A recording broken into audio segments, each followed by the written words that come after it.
ঘরের খেলা খেলতে গেছিস কেন? বাড়া মারানোর ক্ষমতা নেই, আবার বাতেলার চোদনই অন্ধকার। এই তোর জন্য আজকে আমরা খেলাটা গোহারা হারলাম, বুঝলি? বাড়া তোকে একটা কথা বলবো, শুনবি? আজকের দিনটা বাড়া তোদের বাড়ি থেকে থাকতে দিবি? বাড়ি গেলে দাদু আমার সাথে ভাঙবে। আমাদের বাড়িতে? তুই কি পাগল হলি? তোকে এই অবস্থায় লাউরা আমাদের বাড়িতে নিয়ে গিয়ে আমি চোদন খাই নাকি? আমার মা যদি একবার দেখে খেলতে গিয়ে তোর পা ভেঙেছে, কালকের থেকে বোধহয় আমার খেলা বন্ধ হয়ে যাবে। এই ওইদিকে দেখ, ওইটা ফটকে কাকা না?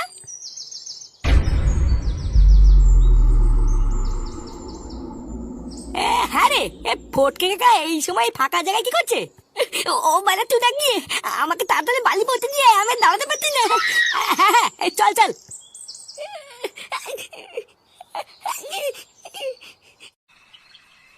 শালা শুয়োরের বাচ্চা, কিছু বলি না বলে একেবারে সাপের পাঁচ পা দেখাচ্ছিস? হ্যাঁ, সারাদিন শুধু খেলা আর খেলা। আজ তো সেটার মধ্যে আমি খেলা ঢুকাবো। দাদু দাদু আমি আর করবো না দাদু, আমাকে ছেড়ে দাও দাদু। চোরের বাচ্চা আমার কথা বলছিস? পাড়া তুই পড়াশোনা স্কুল সব সেটার মধ্যে ঢুকিয়ে দিয়ে খেলতে কি পা ভেঙে বাড়ি আসবি, আমি ছেড়ে দেবো? হ্যাঁ এই হ্যাঁ গো, ওকে তুমি ওইভাবে মেরো না, বাচ্চা কাছে মানুষ ভুল করে ফেলেছে, এবারের মতন ছেড়ে দাও। এই তুমি বেশি নাচু দি, ঘরে যাও তো। একে ছেড়ে দেবো, হ্যাঁ একে ছেড়ে দেবো। লেওরা আমি এই দিনটা নিয়ে অপেক্ষা করছিলাম, সারাদিন গায়ে হাওয়া লাগিয়ে খেলে বেড়ানো। আজকে আমি দেখবো তুই কত খেলা খেলতে পারিস।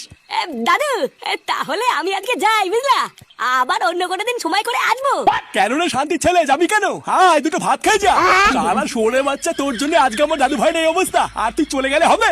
বাবা ওই ঢ্যামাটারও সেটা ভাঙা তো, ওই ঢ্যামাটাই রোজ ফাটাকে বাড়ি থেকে ডেকে নিয়ে যায়। এ মা, না না দাদু, আমি কিন্তু রোজ ডাকি না, মাঝে মাঝে একটু আধটু ডাকি। তুমি যদি বলো তাহলে কালকের থেকে আর ডাকবো না।